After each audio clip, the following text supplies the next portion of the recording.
अध्याय 88 पुनः sign in करें। 2।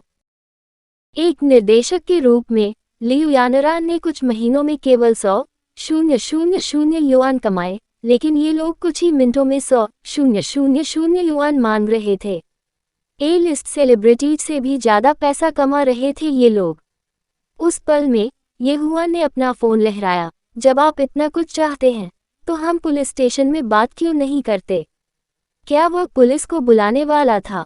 अधेड़ उम्र के व्यक्ति ने 8 साल के बच्चे को देखा और स्वाभाविक रूप से उसे नहीं मार सका। उसने इसके बारे में सोचा और ये हुआन की बाहों में छोटे मछली टैंक को देखा। अधेड़ उम्र के व्यक्ति की पत्नी और बच्चे भी थे। उन्होंने पहले भी अपने बच्चों के लिए इतना छोटा फिश टैंक खरीदा था। हालांकि चीज़ें महंगी नहीं थी और केवल दर्जनों युआन के लायक थी, ये बच्चों के खजाने थे। बच्चे उन्हें सबसे ज़्यादा प्यार करते थे। यदि उसने मछली टैंक तोड़ दिया तो क्या यह महिला और बच्चा भयभीत नहीं होंगे? उस समय क्या वे आज्ञाकारी रूप से पैसे नहीं सौंप देंगे? जब उसने इस बारे में सोचा तो अधेड़ उम्र के आदमी का हौसला बढ़ गया। उसने बस ये हुआन की बाहों से मछली टैंक छीन लिया और उसे जमीन पर फेंक दिया। प्रभाव प्राप्त करने के लिए उसने एक सुनहरी मछली को भी कुचल दिया। ऐसा करने के बाद उसने ये जुबान और लियू यानरान की ओर जमकर देखा और कठोर आवाज में कहा, जल्दी करो और क्षतिपूर्ति के लिए पैसे निकालो। यह मत सोचिए कि हम नहीं जानते कि आप जैसे अमीर लोगों के पास संबंध हैं। यह मत सोचो कि हम जैसे लोग तुम्हें हरा नहीं पाएंगे। हर कोई, देखो, वे पुलिस को बुलाने के लिए बहुत उत्सुक हैं। उनके कुछ कनेक्शन होने चाहिए, अन्यथा वे इतने चिंतित नहीं होते। हर कोई, जल्दी से हमारी मदद करो। हमें डर है कि पुलिस स्टेशन में प्रवेश करने के बाद हम बाहर नहीं आ पाएंगे। ऐसा केवल 1 या 2 दिन ही नहीं हुआ था जब उसने और उसके पिता ने मिलकर लोगों को धोखा दिया था। इस कार्य में उसे पहले से ही अनुभव था। उग्र लोग हिंसकों से डरते थे और हिंसक उन लोगों से डरते थे जिन्हें अपने जीवन की परवाह नहीं थी। फिर उसने ये जुबान का फ़ोन छीन लिया। मैं निश्चित रूप से तुम्हें सफल नहीं होने दूंगा। तुम अमीर और हृदयहीन लोग हम जैसे गरीबों को धोखा दोगे। अधेड़ उम्र के व्यक्ति ने ये हुआन का फ़ोन छीन लिया और उसे जमीन पर पटक दिया। तेज आवाज के बाद 10,000 युआन से ज़्यादा कीमत वाला फ़ोन कई टुकड़ों में बिखर गया। ये हुआन ने अपने सामने मछली और फ़ोन को देखा और मुस्कुराया।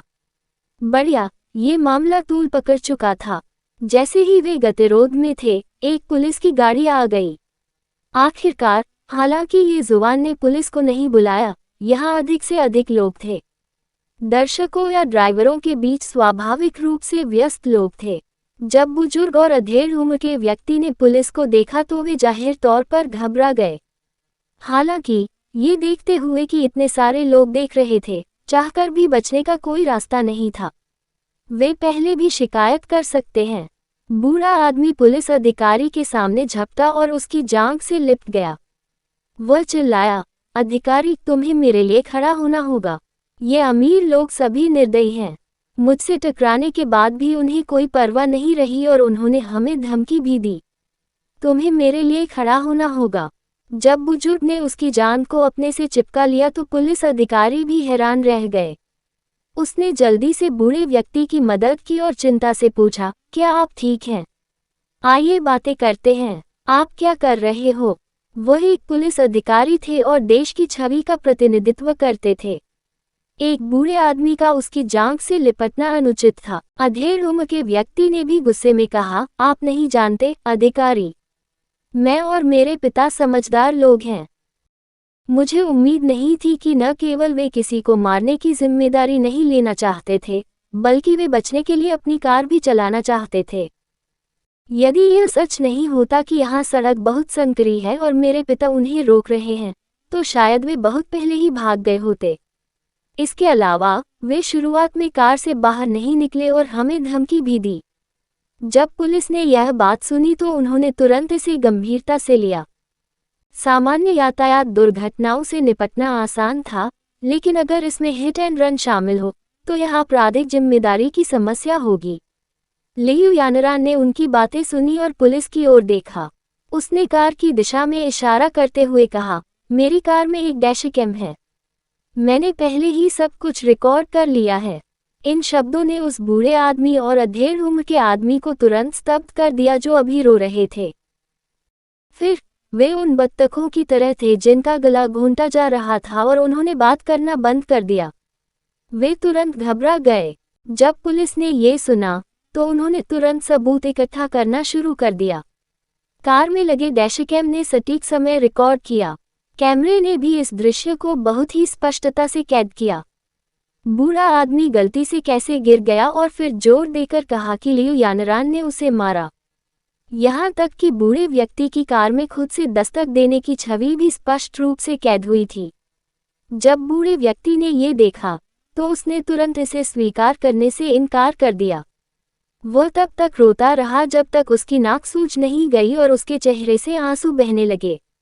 उसने खुद को समझाने की कोशिश की और कहा, आया ऑफिसर, ये वैसा नहीं है जैसा आप सोचते हैं।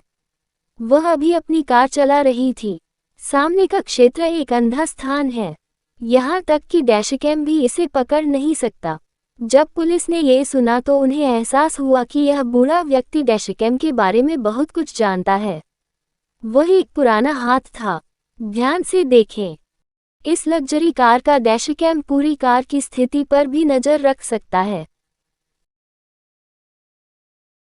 जब आपने कहा कि आपको कार ने टक्कर मार दी है, तो इंजन बंद कर दिया गया था और गति 0 किलोमीटर/घंटा थी। दूसरे पक्ष ने पहले ही इंजन बंद कर दिया था। वह कैसे मारा गया? वह अकेले ही कार से टकरा सकता था। संपूर्ण सबूत के सामने बूढ़ा व्यक्ति और उसका बेटा कुछ नहीं कह सके। मैं माफ़ी चाहता हूँ, माफ़ी चाहता हूँ। अधिकारी, मैं शायद अभी भ्रमित हो गया हूँ। मैं बहुत बूढ़ा हो गया हूँ, इसलिए यह अपरिहार्य है कि मैं व्याकुल हो जाऊं। हम पहले निकलेंगे। आपको परेशान करने के लिए खेद है। इतना कहने के बाद वे दोनों वहां से खिसकने को तैयार हो गए। हालांकि इत्मीनान से एक आवाज आई, कहानी खत्म, अलविदा।